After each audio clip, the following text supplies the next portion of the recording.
Computer virus. Oh no, what did I do? Unless we stop it in less than 45 seconds, the whole computer lab's gonna crash. It's not responding to anything. How do we stop it? Let me see what I can do.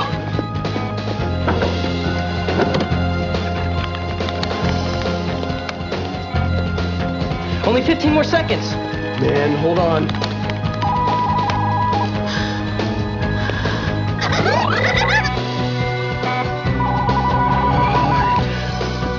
Let's try this.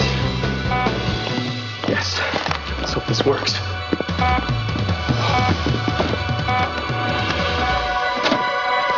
Okay, guys. Cross your fingers.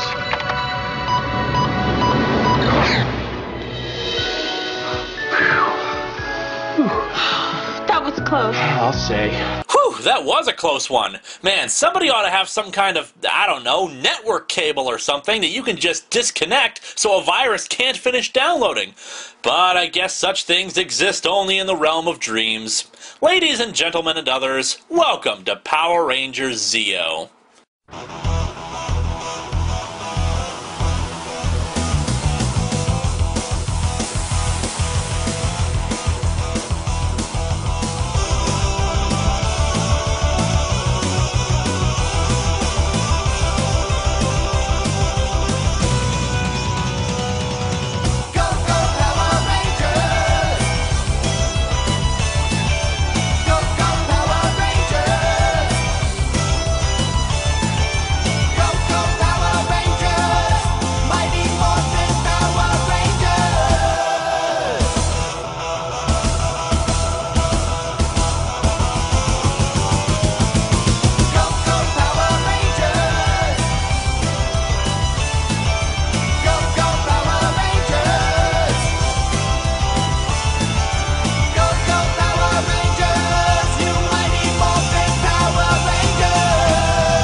Last time on Power Rangers. Goldar and Rito have stolen the Zeo crystal! What's happening? Rangers, you must evacuate the command center. We can't leave you.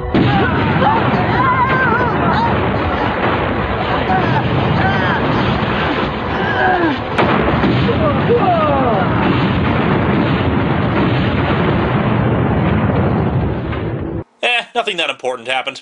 Anyway, after a recap of the events of the season finale, the Rangers go through the wreckage of the command center, hoping to find any sign of Alpha or Zordon. Up on the moon, Zed and Rita are deep in celebration of utterly defeating the Rangers. At least until the palace starts to shake. Rita looks through her telescope to try to figure out what's going on, and is horrified by what she sees. Back in the ruins, Adam spots something glowing amidst the rubble and the Rangers start digging. 5 minutes later, they're still digging, despite the amount of rubble they must have cleared away by that point. They discover the Zeo crystal, figuring that Goldar must have dropped it. I have no idea how the hell one does that when you're teleporting, but I'm going to guess, based on what we see of Goldar and Rito later, that the command center's usual defenses for keeping evil forces out screwed them up a bit, coupled with the bomb they planted, forced the Zeo crystal from their grasp. Up on the moon, the palace is under attack. Rita and Zed quickly decide that they have to flee from someone named King Mondo and his machine empire. We get our first glimpses of it too, and it's damn impressive. There are hundreds of mechanized servants, walking tanks, aircraft. Mind you, Mondo will resort to the exact same damn strategy that Rita and Zed pulled during their tenure instead of launching a full-scale invasion. But hey, what are you gonna do? We'll get a big invasion from space later, trust me. Anyway, Zed and Rita carry off all their possessions towards Serpentera, along with the Tengas. Though why they didn't whip up some putties to help carry the stuff is anyone's guess. Rita realizes that they forgot Rito and Goldar, but Zed tells her to forget about them, since they obviously failed to obtain the Zeo crystal. Speaking of which, the crystal causes the Rangers' feet to stay gripped to one spot and a hole opens up, dropping them into the tunnels under the command center. Zed realizes the important fact that while they may actually escape from the Machine Empire, they have nowhere to escape to, especially since Serpentera's AAA batteries are no doubt going to end up dying if they just wander around too long. Rita suggests they go to the M51 Galaxy and live with her dad. While Zed is reluctant to do so, he really has no better ideas and proceeds to Serpentera. As the Rangers explore the tunnels, the outer shell of the command center miraculously starts to reassemble itself. Rito and Goldar find themselves scrounging around a neighborhood suffering from amnesia. Eventually they run into Bulk and Skull, who are reassembling a motorcycle to make their own patrol bike. At first they're frightened by the two, but when the monsters reveal that they're desperate for help, Bulk and Skull take them in as their servants. I'll get into my thoughts on that at the end, of course. The Rangers eventually come across an energy door and enter it, hearing Alpha's voice on the other side. They emerge in a high-tech room where Alpha explains that this is the Power Chamber, a secondary command center that Zordon and he have been working on for a while. Zordon exposits about the Machine Empire arriving, about how they've broken away from the United Alliance of Evil, and now need to conquer the Earth to complete their strategy of taking over the universe. Speaking of the Alliance, Zed and company finally manage to escape, but Zed swears that he'll return. The Rangers are told that with the power of the Zeo crystal, they can now give them new powers to fight the Machine Empire. However, Billy points out that there are only 5 Zeo subcrystals, and thus only 5 of them can become Rangers. Billy says he's willing to step down, though Tanya does try to intercede since she's the least experienced. However, Billy thinks that his experience with the Alien Rangers showed him that he could be of more help to the team as a technical advisor and helper at the Power Chamber. We learn some more about the Machine Empire and the Royal House of Gadgetry. King Mondo, of course, his wife Machina, his son Prince Sprocket, and footmen of the throne Clank and Orbis. Clank has a Scottish accent, because the Scottish are well known for colonizing other worlds and building robots. The foot soldiers of the Empire are the Cogs, which, according to Zordon, must be completely dismantled to be defeated. Turns out that fully dismantled means punch them enough times and they'll either die or run away. The Zeo subcrystals are reconstituted into the new morphers, called Zeonizers. The Zeonizers are awesome. They're different from the morphers, while still maintaining their unique look and coolness factor, especially since it takes some getting used to on how to open the damn things. Speaking from experience here. Meaning that you need to be kinda skilled to get it right. The Rangers are also granted new colors along with the powers. While of course Kat is pink and Tanya is yellow, Rocky becomes blue, Adam green, and Tommy red. And as I said, Tommy, the Native American, is now the Red Ranger. Whoops. Unintentional racism out of the way, I find it hilarious how many times Tommy takes on new powers. You could seriously make a team of 5 Rangers made up of Tommy from different time periods, though admittedly you would have 2 Red Rangers in there. To add to the majesty of the new powers, there's a lot of really good background and incidental music that sadly I haven't been able to find in raw form. There's kind of a new chorus in the background, and it really feels like the whole thing is a new beginning, helped by a speech by Zordon about how the Rangers of old are gone forever. As Power Rangers, you have served your planet well. But the Power Rangers as you have known them are gone forever. In their place has emerged a new and more advanced fighting force. You have now become the Power Rangers-Zeo, the next level in the fight against evil. But that's fine, since it's better than before. Of course, they also honor their past by putting up the old Ranger costumes behind them, kinda like Batman. That's right, the Power Chamber is the Batcave. So the Zeo Rangers fight off the Cogs, with Tanya apparently trained in martial arts because she's more than capable of holding her own against them. A Zeo beginning is a pretty effective start for the season and continuation of the series, though admittedly the ending is a bit anticlimactic. We have all this build-up to how badass and awesome King Mondo and his Cogs are, yet the Rangers beat them in 5 minutes. However, it does set up the new status quo well, and there's a real sense of wonder and excitement once the Rangers get to the Power Chamber. Since this is the first time we have a major costume change, I should note that I like the Zeo suits. They're different from the Mighty Morphin suits in a good way, and I like the golden areas on the costume that are patterned like they were electronic circuits, which is something I'll get to when I analyze the themes of the season. While it's never really given a reason why the Zeo subcrystals have the different shapes to them, it does work for giving the Rangers something new for their helmets now that they don't have animals. Billy assists Zordon and Alpha in constructing the Zeo Zords, which are the only things that can stop the more advanced weapons of the Machine Empire, like their fighters or tanks. And it's easy to see why. They just blast through them like flies. The Megazord's pretty cool too, though of course nothing will ever top the original in my humble opinion. There are a lot more filler episodes than the last season, which is both good and bad. While Season 3 of Mighty Morphin had a strong storyline that kept the viewers enraptured, the less story-heavy Zeo allowed it to complement people who missed the simpler single episodes, while the actual storylines of the series kept viewers engaged. However, the story elements were pretty much built on continuations of the previous seasons, like with the development of Billy, who ends up with the most character growth this season. The start of that was of course him no longer being a Ranger, but then in Graduation Blues he actually graduates early from high school and has to briefly go to Aquitar to assist them against some sort of water-polluting threat. He comes back a few episodes later, though his presence was missed. His absence does help contribute to the next part of the Zeo story arc, as well as something that we'll get to next time. However, before we get to that next part, there's a three-parter that needs to be addressed. There's No Business Like Snow Business begins, after some footage of snowboarders, with Tommy receiving a letter from Kimberly. A Dear John letter. Yes, it seems Kimberly has found someone else while in Florida and is breaking up with Tommy. What the hell? Now, I am not so dewy-eyed and such a hopeless romantic that I wouldn't believe that a high school relationship might eventually lead to two people separating. Hell, one of my critiques of the Twilight series is Bella's suicidal behavior when her high school relationship falls apart.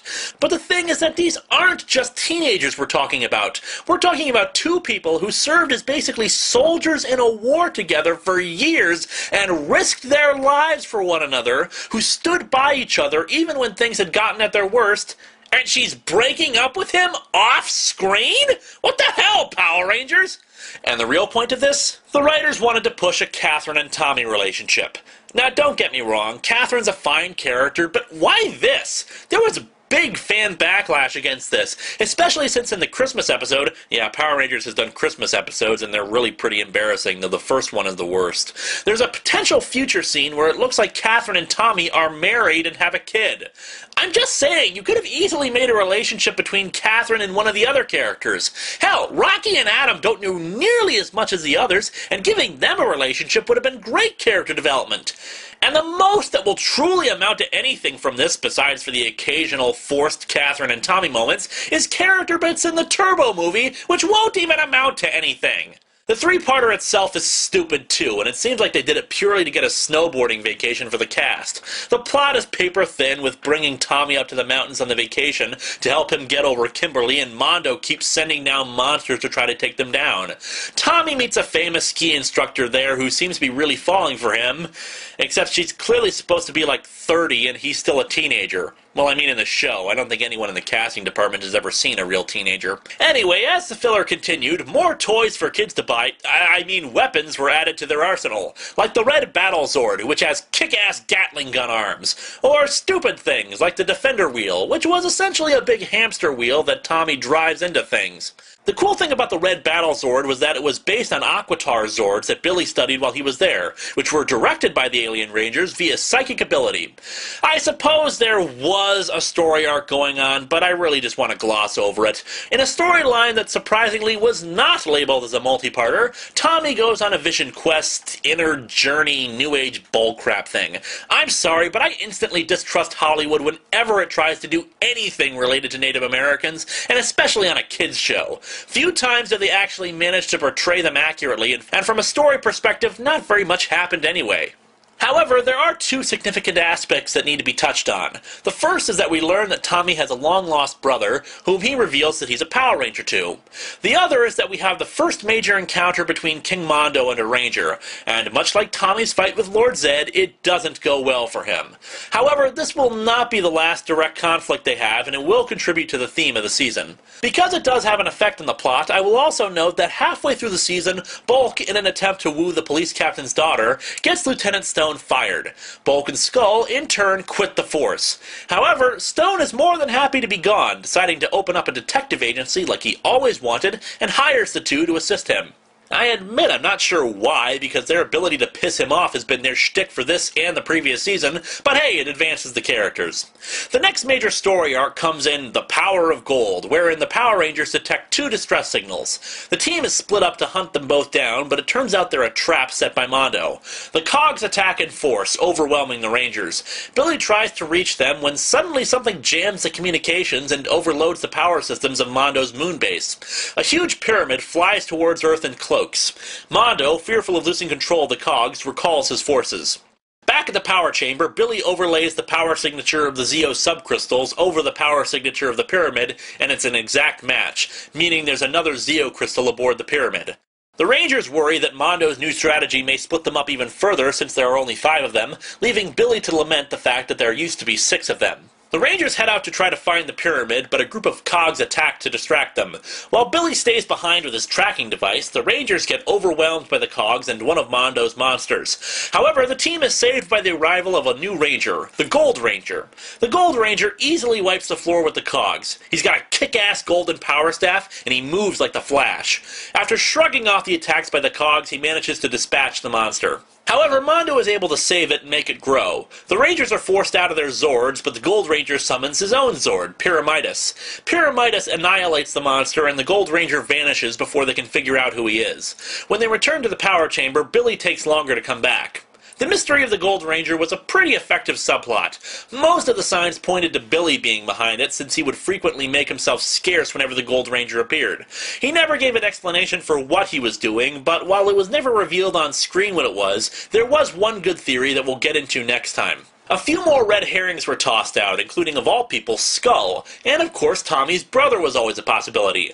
Another element that added credence to the Billy theory is that Pyramidas seemed designed to incorporate the other Zords to create the Zeo Ultra Zord, and given that Billy was the one who built the Zeo Zords, it makes sense that he designed Pyramidas accordingly. Rocky's the first one to suspect Billy and confronts him, but Billy says that if he were the Gold Ranger, he'd have told them. In the penultimate chapter of the Gold Ranger mystery, Pyramidas lands on Earth. Mondo sends the cogs down in force to try to find it, and the Rangers, in an uncharacteristic display of intelligence, decide to just watch the cogs and let them do the work of finding Pyramidas for them. However, before they can get very far, the cogs find the Rangers and attack. The Gold Ranger goes out to help and manages to defeat the cogs. The Rangers finally try to ask him who he is, but he's reluctant to talk. Before they can learn anything else, a bounty hunter named Verox attacks, attempting to steal the Gold Ranger's powers. Verox injures the Gold Ranger, who reveals that he can't tell them who he is or else he'll lose his powers. I don't know why the hell this idea was introduced, since 2 episodes later we learn exactly who he is. It might have worked if they had gone the Billy is the Gold Ranger route, but this way it's just like they needed an excuse to not have him just tell them who he is. They teleport him to the power chamber briefly to heal him, and he reveals that he knows who Zordon and Alpha are before retreating to Pyramidas. The Gold Ranger's identity was finally revealed in Revelations of Gold. The episode opens with Pyramidas under attack by a fleet of Verox bounty hunters. Mondo plans to seal the Gold Ranger powers while the Verox chase Pyramidas to Aquitar, where Pyramidas crashes and the Verox presume him dead. The Equations take the Gold Ranger under their care, and we finally get to see him without his powers, and it's absolutely no one we know. Yeah, all the hints and nudges were for nothing. His name is Trey of the planet Triforia. The Equations teleport him to Earth, but Mondo uses a force field around the power chamber so that when he arrives, he'll smash into it and be destroyed. They redirect the signal to a nearby sea and pull him out, but then he splits into 3 identical copies of himself. He explains that Triforians are made of 3 distinct personalities that are usually joined as one, but that the battle has damaged him to the point where his 3 personalities have split off into Trey of Wisdom, Trey of Courage, and Trey of Heart. Yes, Trey of Heart, just in case you thought Captain Planet was the only one dumb enough to have that idea. Triforians are a race of peacekeepers who will sometimes venture out to other worlds to help stop evil, hence why he came to Earth to fight King Mondo. However, he's not certain of how he can rejoin the 3 aspects back together, and in this state he's unable to become the Gold Ranger. They need to pass the powers on to someone, or else they'll be lost forever. What I love about this scene is that there isn't any hesitation, any question, or wonder of who could assume the powers. Tommy instantly says he knows who can take them, and sends them back to the power chamber to give the powers to Billy. However, when the Rangers return to the power chamber, they learn that during the command center's destruction, Billy absorbed a high dosage of negative proton whatsits, which doesn't even begin to make sense, and essentially he can't take on the powers.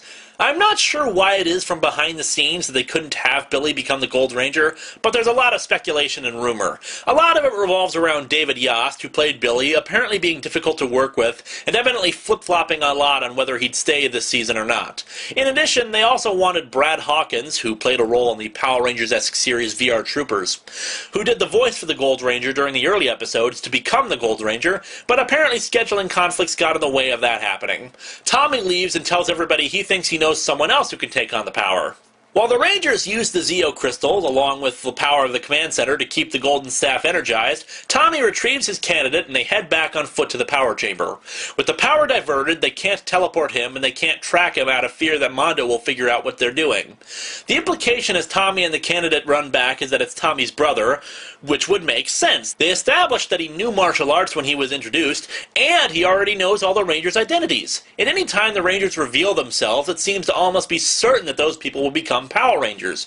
Kudos to the creators for doing an effective job of hiding his identity during the episode. As a little kid, my jaw dropped when they revealed who he was. Anyway, Mondo gets wise to the scheme and attacks the two, forcing them to run to get into their limited teleportation range. When they just barely get inside, Mondo initiates his new robot building technology process, using Neo-Plutonium armoring to enhance them.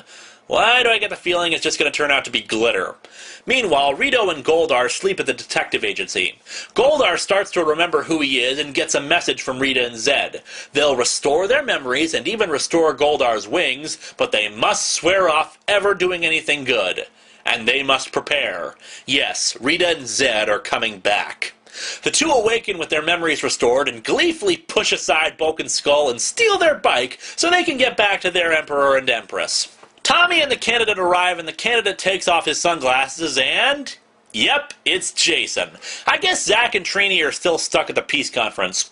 Jason is given the Gold Ranger powers and comes in to help the Rangers fight a monster imbued with the Neo-Plutonium armor. Before they can call the Zords to fight it, Billy teleports them back. His analysis indicates that the monster is far too powerful and that it'd likely just destroy the Zeo Zords. However, before Trey leaves for Triforia, he reveals that the Triforians were the keepers of the last component of the Zeo powers, the Super Zeo Gems. This allows them to call forth the Super Zeo Zords, more powerful than the previous ones, plus all have humanoid forms. Mondo calls forth a larger force of Neo-Plutonium-enhanced monsters, and the Rangers engage them in combat, managing to blast them apart. So yeah, Jason's back for the rest of the season. Just like old times. King Mondo, however, is really pissed at all this and decides to take drastic action. He uncovers a powerful mystical sword that he had used in another conflict, hoping to use its power to finally destroy the Rangers. However, the sword was apparently too powerful, and the reason he stopped using it was that it ultimately destroyed him last time. Yes, it seems the Machine Empire is virtually indestructible, since even if you destroy their leaders, they'll simply be rebuilt.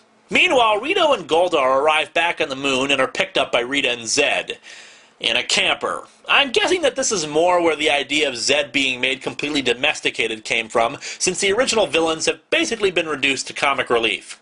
However, despite that, they still remain more interesting characters, much like how Bulk and Skull can save an episode. Zed and Rito working on ways to restore their empire or just dealing with their RV remain more interesting than the Rangers themselves. The Rangers form the Super Zeo Megazord and destroy Mondo, leaving a temporary power vacuum.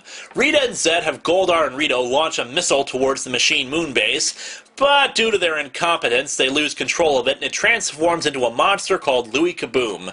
Louis Kaboom takes control of the Empire, somehow, it's not clear, where he remains in power for a few episodes. However, much to the gratitude of Queen Machina, King Mondo's older son Gasket arrives with his wife Archerina. Archerina was the daughter of one of Mondo's rivals, and he disowned him, creating Sprocket as a replacement. The two swiftly deal with Louis Kaboom and work to destroy the Power Rangers before Mondo's return. Oh, and if I don't mention it, someone else will.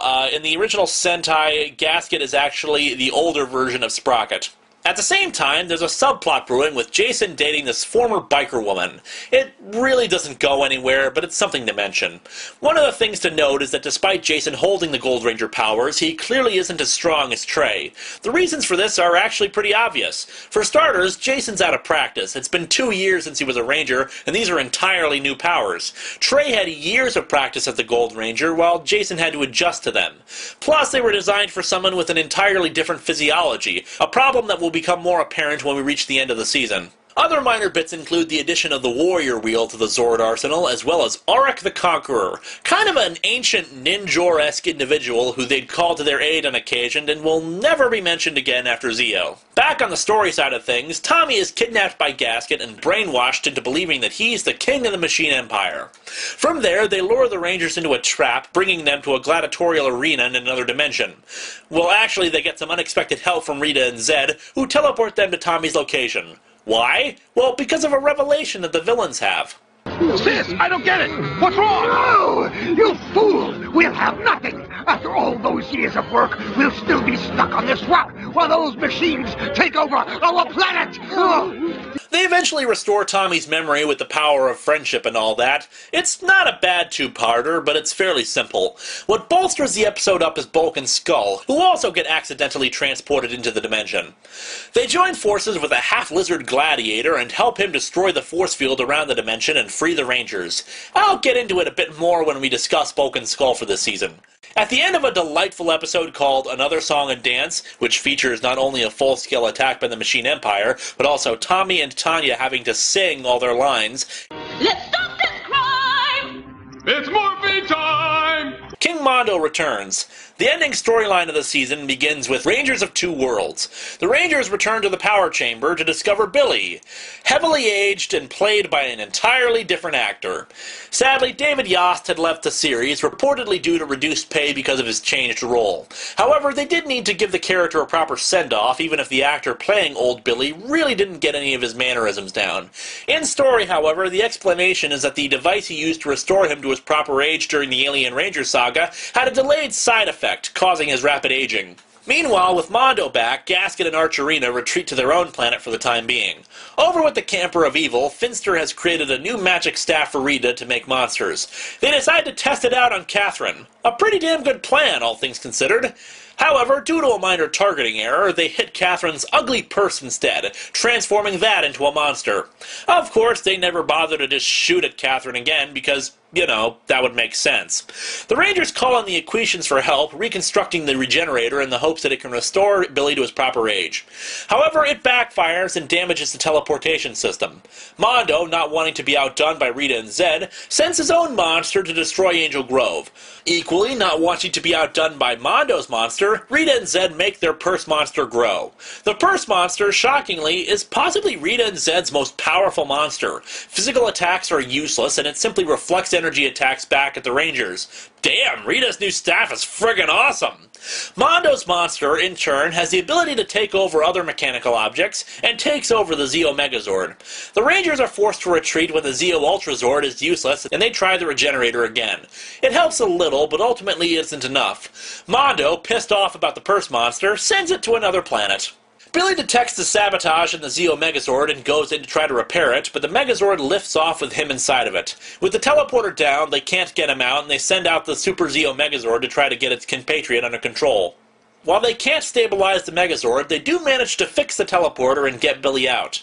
Mondo's monster assumes control of the Zeo Megazord and fights the Rangers. Finster manages to locate the Purse Monster and sends it back to the Rangers, putting it right into the Super Zeo Megazord and commandeering it. This isn't quite as surreal as Master Vile's little party, but it's up there. Two monsters from opposing evil factions are fighting each other using the Rangers' Zords. Wow. Meanwhile, the Equations bring water from their version of the Fountain of Youth to try to restore Billy. The Rangers, in the meantime, trick the Purse Monster out of the Super Zeo Megazord. Kat and Tanya enter the Zeo Megazord and destroy the cog that was controlling it. The water helps Billy a little, but it's not enough. They decide to send him to Aquitar for stronger doses of the water. Mondo deploys a large battalion of cogs to Angel Grove, and we finally get the reason for our title. The Zeo Rangers combine forces with the Equation Rangers, and it is awesome. What's really great about this is that there's an actual Sentai team-up between the two series. The only disappointing thing about this is that their combined footage is far too short. While we don't get to see the Battleborgs joining with the others, we do get to see all four Zords that the Rangers have fighting the monsters. The Rangers receive a transmission from Aquitar to let them know that Billy is back to his regular age. They use stock footage of him visually, but of course hire someone who sounds absolutely nothing like him, as per tradition. He says he's going to stay behind because he's fallen for one of the Equations, meaning that he's finally found a love interest after the 500 previous ones. The episode ends with the montage of Billy's moments from the series. Admittedly, it's a better send-off than Aisha got, but not up to par with Kimberly. And with Billy leaving, the last of the original 5 is gone.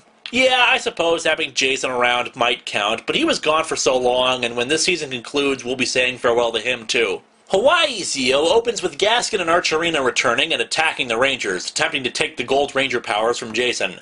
Jason's having a hard time too, getting severely weakened. While the Rangers retreat, Sprocket tells Gasket that instead of trying to send a monster, that he should just make himself grow and fight the Rangers. It's apparently actually a clever ruse to get rid of Gasket. Alpha and Zordon examine Jason, but can't find anything wrong with his powers. The Rangers fight Gasket and Archerina and manage to defeat them. The two villains finally retreat for good when Mondo shows up. The season ends with good as gold. Jason's on the run from the Cogs and his powers are constantly in flux. However, he's also intercepted by Rita, Zed, and a squad of Tengas. Like the Machine Empire, they're after the Gold Ranger powers. Mondo and the rest of the royal family arrive, deciding to have an argument with Rita and Zed. Rita tells Mondo that they aren't frightened of the Machine Empire anymore, that they've become an intergalactic joke. And it's hard not to see why. Like Rita and Zed, they failed every attempt to destroy the Rangers. Hell, Rita and Zed actually did defeat the Rangers on several occasions, whereas the Zeo Rangers have just gotten more powerful. Jason manages to slip away while the Tengas and Cogs battle. It's actually a pretty damn brutal fight, much more so than usually shown on this show, with the Tengas getting wailed on and feathers pulled while some of the Cogs are disemboweled. He arrives at the juice bar exhausted, and the Rangers bring him to the power chamber to run tests. Their fears are confirmed. Jason's body is rejecting the Gold Ranger powers, and they need to be returned to Trey. However, Trey is still split into 3 forms, but travels to Earth anyway to try to help. Mondo demands that Rita and Zed leave, and Zed suddenly and surprisingly acquiesces to their demand. All right, what have you done with the real Ed? And just who are you Get your anyway? hands off of me! When have you ever known me to give up? I have a plan, you numbskull. Soon we will be rid of that self-impressed, metal-plated fool once and for all! The Rangers work on a ceremony to restore Trey to normal and transfer the Gold Ranger powers back to him. While they're off doing that, Bulk and Skull lament how Detective Stone doesn't seem to want to give them a real case, but are then contacted by a French Secret Service agent wanting to hire the two for undercover work in France. They quit their job with Detective Stone, who at first is angry with them, but privately looks sad that they're leaving. The ceremony, despite being interrupted by Mondo and the Cogs, goes off without a hitch and Trey is restored. Mondo and the Cogs grow, and the Rangers at first decide to call their Zords, but Trey says there isn't enough time, instead making the Rangers themselves grow. This is admittedly not the most impressive fight, but it's still pretty damn cool. The only time where the Rangers themselves grow and fight. What's especially important is that Tommy once again fights King Mondo. However, this time it goes differently. Recall that the last time they fought, Mondo wiped the floor with him. However, the Zeo Crystal is supposed to continually grow in power over time, meaning that the Rangers are always growing more powerful. Thus, with the great symbolism of Mondo's mechanical crown falling off, the Machine King and his empire are once again defeated. However, it isn't the Rangers who ultimately drive the Machine Empire off. Zed, in a peace offering, gives Sprocket a gift as the villains drive off in the camper of evil. When Sprocket opens the gift, a bomb goes off, blowing up the entire royal house of gadgetry. Zed proclaims happily, "We're back!" Admittedly, Mondo's head keeps on talking after they've blown up, saying that they haven't seen the last of the Machine Empire, but frankly, with no one in charge of the Empire to rebuild them, it's obvious that it'll take them quite a while to reassemble and be a threat again. They might even need the resources of the United Alliance of Evil. And so the season comes to its conclusion with a proper bookending of Tommy giving a pep talk to Jason because of the loss of his powers, much like what had happened to Tommy beforehand. And besides, Jason's still got a girlfriend, whereas Tommy has his moronic Dear John letter and the forced romance with Kat. Assisting the transition from Mighty Morphin to Zeo was the music. As I said before, the addition of the chorus gave a larger sense of majesty to the team, while at the same time evoking the mysticism that comes with the Zeo Crystal. Speaking of which, I love the Zeo theme song. Here, have a listen.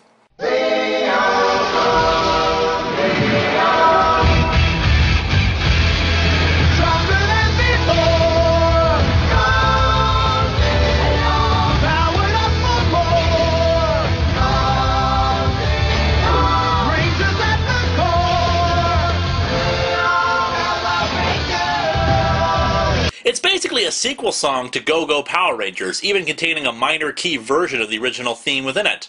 While the fight music wasn't quite as good as the previous seasons, it's still pretty enjoyable and continues the rock music that was such a strength in Mighty Morphin. I'd like to think that the switch to Zeo was a cost-cutting measure. While the Zords were being replaced every season, as long as they were using the Season 1 costumes, they had to shoot new footage every time we saw them.